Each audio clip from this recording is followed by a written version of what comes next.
Yeah, I'll see you all in hell, truly remember that. Every you, I'll see you in hell.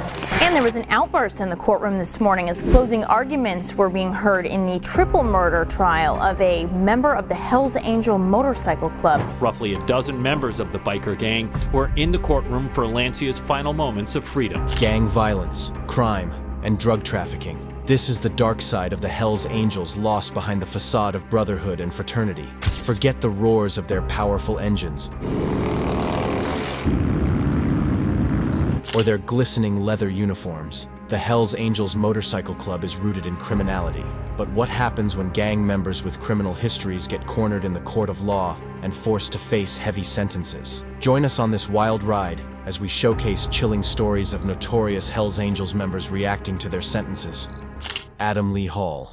As he sat down before the Hampton Superior Court Judge Jeffrey Kinder on February 7, 2014, Hells Angels enforcer Adam Lee Hall faced a highly publicized trial that could put him away for life, or worse, send him to the gallows. But even with his life hanging in the balance, Hall's demeanor was that of a cold-hearted, unrepentant murderer. His long streak of criminal activities takes us back to August 2011, when Hall murdered 3 Pittsfield men and then dismembered them.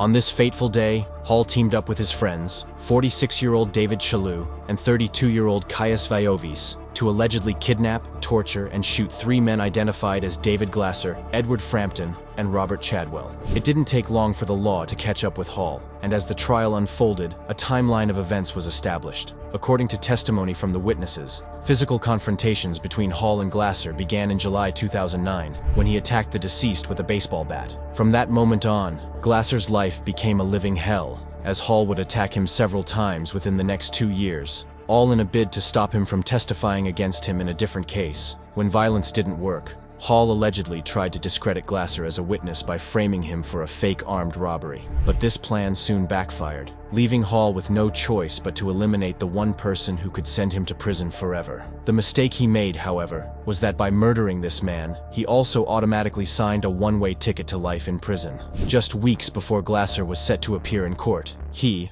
along with his roommate Frampton and their friend Chadwell, mysteriously disappeared from Glasser's apartment, where they'd been hiding from Tropical Storm Irene. For a while, search parties held out hope that the 3 men would be found alive, but all hope was shattered 2 weeks later, after their dismembered bodies were found buried in a trench. While Glasser was the main target of the attack, the other 2 men were murdered just because they witnessed his abduction, and because their testimony could also put Hall behind bars for the rest of his life. His other accomplice, David Casey, described how Hall brutally stabbed and gutted his victims, before he then chopped up their bodies like a butcher. He recalled how Glasser begged for his life as Hall told him, "I warned you what would happen if you testified against him." Casey also claimed that he was forced to help Hall dig a ditch to dump the mutilated bodies with an excavator. So even though he didn't partake in the murder, he was also liable as an accomplice in the whole plot. As for Hall, his judgment came as expected by many. Despite no forensic evidence tying him to the crime scene, no DNA evidence, no murder weapon, and no other witnesses, his conviction was decided based on the few testimonies the court heard. As the jurors deliberated on the case, the world watched on with anticipation,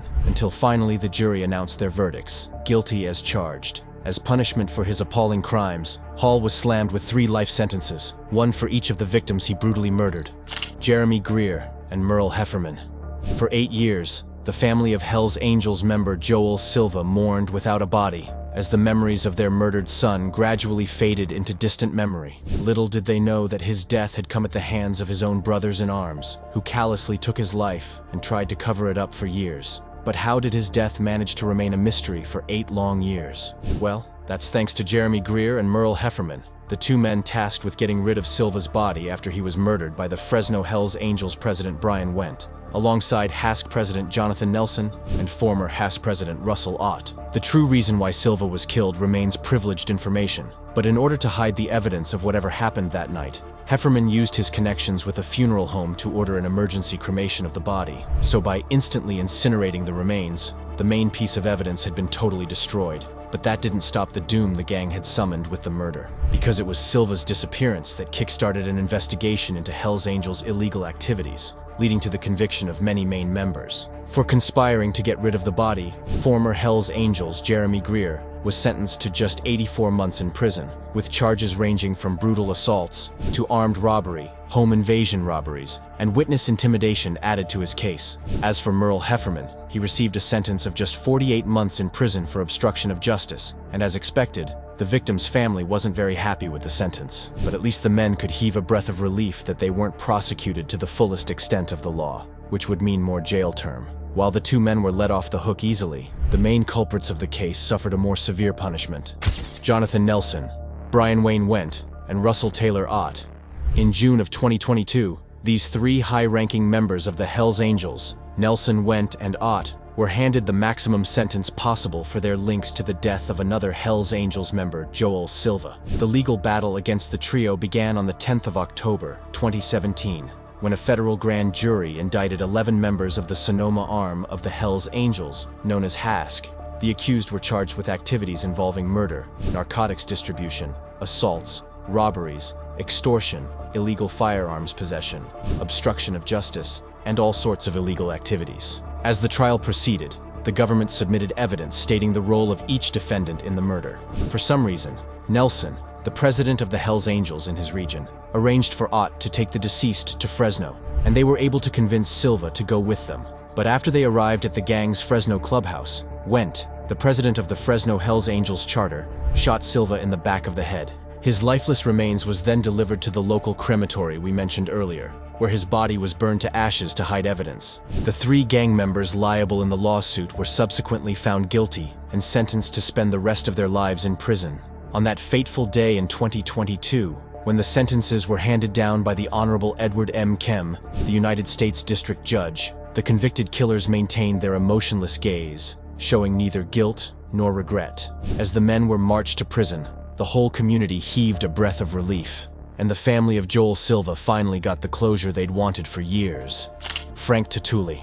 To those in the inner courts of the Hells Angels, 58-year-old Frank Tolley was known as Loose Cannon, a name befitting of his explosive character, which eventually landed him in prison. His trip down the bitter path to justice began on July 22, 2020, when Tatuli, alongside another Hells Angels member, Sayanon Thongthawath, allegedly attacked a man named Francisco Rosado, the head of the Pagans Motorcycle Club, Bronx chapter. CCTV footage captured the moment when the two men attacked Rosado in a parking lot at Holland Avenue where he worked. Firing from silenced guns, the two attackers shot their victim in the head, neck, and back, while injuring another victim named Javier Cruz. The two masked men then made their escape in a Jeep Cherokee, but were soon caught and charged with murder, manslaughter, and weapon possession. The biggest surprise for everyone, however, was that there was no recorded tension between the two gangs prior to the unprovoked attack. After a brief trial, the Bronx District Attorney Darcel D. Clark eventually sentenced Frank Tolley to life imprisonment with the lowest possible term of 15 years. As for his accomplice, Sayanon Thongthawath, his sentence was a meager 13 years in prison and 5 years of post-release supervision for first-degree manslaughter. It would later be revealed that the whole point of the murder was in retaliation for a shooting outside the Hells Angels headquarters on January 2, 2020. As the sentence was delivered away from the gaze of the public, Tatuli appeared resigned to fate. His face had become visibly tired due to the legal battle, and now he could simply stop fighting and accept the consequences. Thankfully, justice was served, and gang members responsible have now been locked away for a very long time. Caius Veiovis. The horns on his head aside, there was something devilish about this man as he appeared in the courtroom, awaiting his sentence for a triple murder. The 666 tattoo on his forehead, coupled with the tusks coming from his nose, grabbed everyone's attention. But none of his antics was as memorable as his courtroom reaction when his sentence was decided. To address the elephant in the room, Veiovis was in court to answer for his part in the kidnapping and murder of David Glasser, Edward Frampton, and Robert Chadwell. As the last of the three to be sentenced, Veiovis's hearing came at the heels of Adam Lee Hall and David Chalou's sentencing. But even though the testimonies against him proved otherwise, Caius kept maintaining his innocence, claiming that he had nothing to do with the deaths. But just like Hall, Caius was also slammed with 3 life sentences, which most of the spectators agreed was well-deserved. The only person who believed he was cheated was Caius himself, who expressed his disappointment in a prepared statement, saying, "Let me make this clear. My hand wasn't in this." He then mentioned that if people thought he would hang his head and beg for mercy, they're as deluded as the jury who convicted him. However, tracing the legal proceedings to its very roots reveals that Caius was responsible for his own predicament. You see, when the case first emerged in the court, plea negotiations were filed between the Berkshire District Attorney David Carse and the defense lawyer James G. Reardon Jr., an agreement that would have sent him to jail for just 7 years. Unfortunately for him, Caius reportedly kicked against the plea deal, requesting for a fair trial. "I've been in isolation 3 years now. I've refused to talk to the cops, and I've turned down all plea deals offered me from the beginning," Caius said, while reiterating his innocence. After deciding that he would rather spend the rest of his life behind bars than take the deal, the Hells Angels gang member got his wish, although he wasn't too happy with the outcome of the trials. As he was being taken out of the courtroom, he turned to his audience and cussed them out. But since his sentence will run without the possibility of parole, Caius will likely never walk out of prison a free man. Before we go on with the rest of the video, here's our subscribers' pick for today.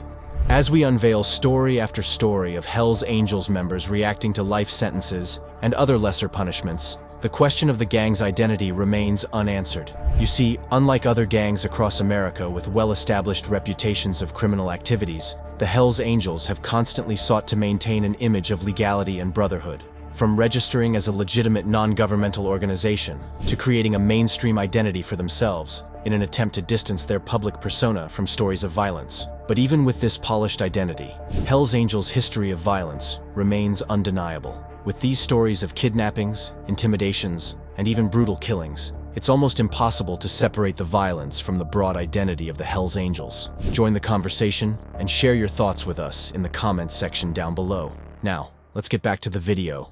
Jason Blasingame, Lloyd Andrew Strack, and Aaron Nicholas Davis. At around 1:55 a.m. on May 1st, 2022, deputies from the San Joaquin County Sheriff's Office responded to reports of a man down around the area of Highway 88 and Macville Road in Clements. The victim, Stephen Buchan Jr., had no gang affiliation, nor did he have any unsettled beef with anyone. Instead, he was just at the wrong place, at the wrong time.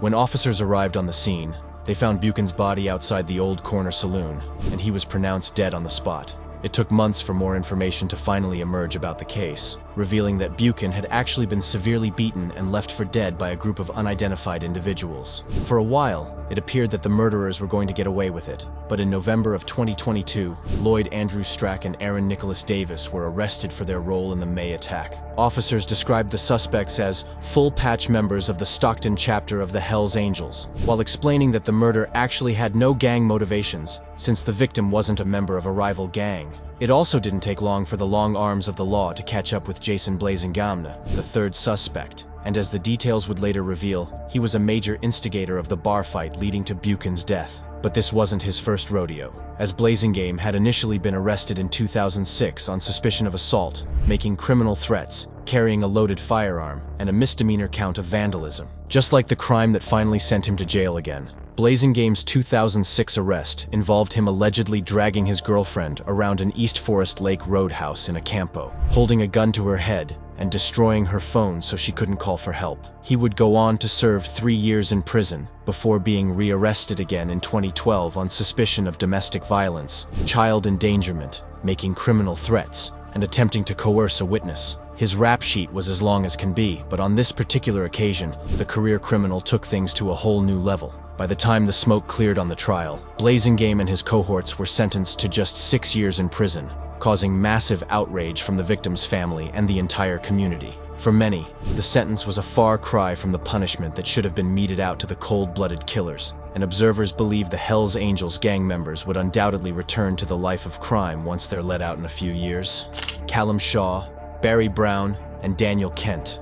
From launching a retaliatory attack against another biker gang, to being locked behind bars for a long time, these 3 Hell Angels members played with the law and faced the consequences. The events leading to this tense courtroom moment takes us back to October 8th, 2022, when a group of Hells Angels on patrol stumbled upon some members of the Vikings motorcycle club on Findon Road. Due to the long-standing rivalry between the two gangs, several Hells Angels members jumped down and started attacking the Vikings. As the story goes, this attack was revenge for an earlier incident where Vikings stole jackets and items belonging to Hells Angels members at a Surrey service station. But as a 52-year-old Vikings member tried to escape the violent confrontation, he was chased down by Callum Shaw, who stabbed him multiple times before being joined by Brown and Kent, who kicked and stomped on the biker, and even hit him with a baton. Seeing the bloodbath that ensued from the clash, some witnesses began calling the emergency line, and before you could say, "Jack Robinson," the scene was littered with cop cars and emergency crews as they attempted to salvage the victim's life-threatening injuries. Before long,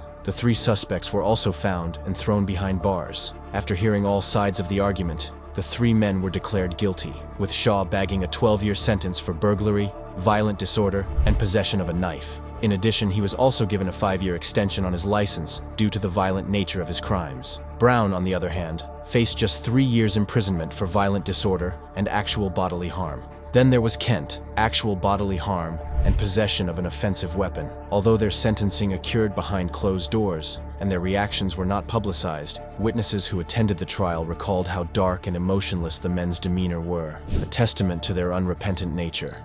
David Shalo, May 19, 2014.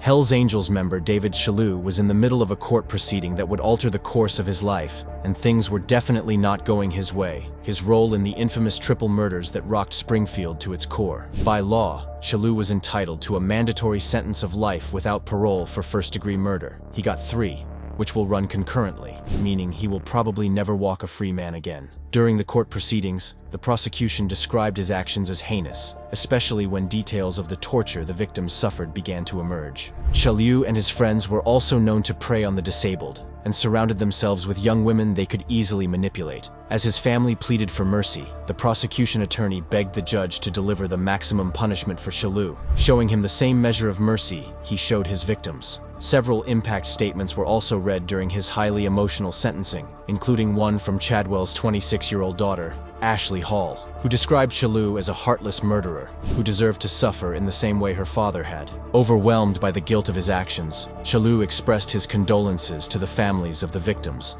apologizing for causing them so much pain. In the same breath, he also apologized to his own family, many of whom were present in the courtroom at the time. But apologies don't bring back the dead, and now this Hells Angels member had to pay for his horrific crimes. Jay Witt.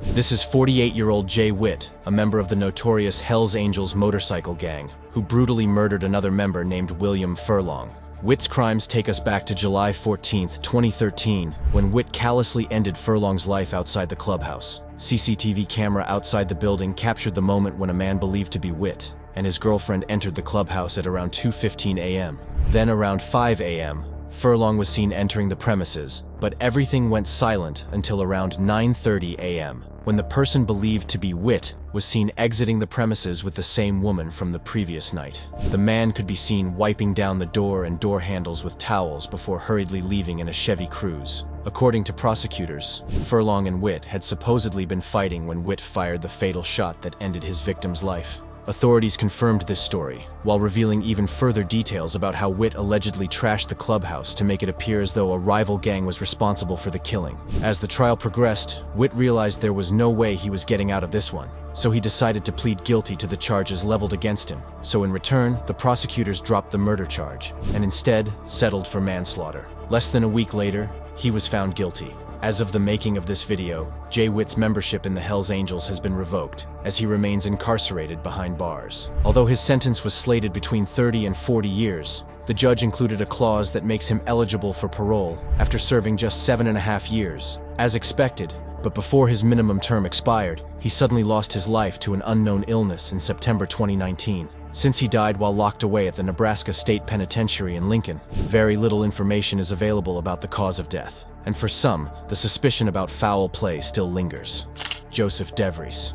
May 29, 2022. 7 suspected Hells Angels members headed to the Las Vegas area freeway with a deadly plan. Situated on the same freeway was a group of Vegas motorcycle gang members, sworn enemies of the Hells Angels, and nothing could have prepared them for the horrors their rivals were about to unleash. These 7 men identified in the case were Russell Smith, Stephen Alo, Cameron Treich, Taylor Rodriguez, Aaron Chun, Rayan Malasgo, and the president of the Hells Angels Las Vegas chapter, Richard DeVries. After locating the Vegas gang, DeVries and his men opened fire on the unsuspecting group as chaos erupted within the area. Although no one died, 7 victims had to be hospitalized for wounds and injuries following the exchange of gunfire on Interstate 11. Upon his arrest, Richard DeVries was booked into the Clark County Detention Center and was instantly indicted on charges of racketeering and attempted murder. The other men were all soon caught and locked in jail while awaiting trial. Over 35 charges were brought against them, including racketeering, conspiracy to commit murder, attempted murder, battery, assault, and discharging a gun at or into an occupied structure. After initially posting a bail of $75,000, DeVries was rearrested and his charges were upgraded. However, as of May 2023, some of the charges surrounding racketeering and gang-related charges were dropped, while the number of shooting counts was also reduced from 25 to 5. However, as their dramatic trial continues to unfold, DeVries and his accomplices will still face prosecution on charges including attempted murder, conspiracy to commit murder, battery and assault with weapons. So far, each of the 7 men has pleaded not guilty to the charges, and if found guilty, they could face up to 40 years in prison. Thank you for watching this video. See you in the next one.